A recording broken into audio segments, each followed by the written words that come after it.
সারা বছর আমরা লোকের কালচারটা ফলো করি, ইংরেজি মাস ইংরেজি বছর নিয়ে চলি, আর এই পয়লা বৈশাখ আসলে আমরা পিওর বাঙালি সাজি।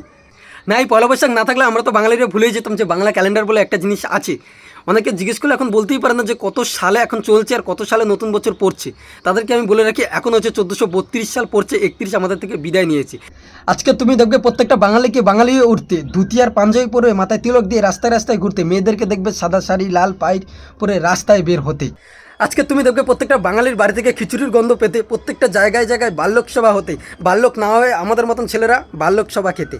এই পয়লা বৈশাখের আগের দিন মা যখন বলতো যে তাড়াতাড়ি সকালবেলা ঘুম থেকে উঠবি, কারণ নতুন বছরে যা করবি সেটা কিন্তু সারা বছর হবে, সেই কথা ভেবে ভেবে সেরকমভাবে উঠতাম, পড়াশোনা করতাম, সারাদিন খেলতাম, ভালো খেললে সারা বছর ভালো খেলবো, এরকমভাবে চলতাম।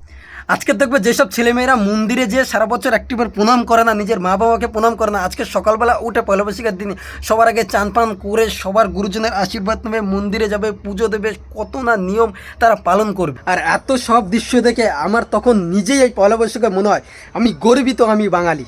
যাই হোক, নতুন বছর তোমাদের সবার খুব ভালো কাটুক, সুস্থ হোক, রাধে রাধে, ঠিক আছে, আর সবার মনস্কামনা পূর্ণ হোক।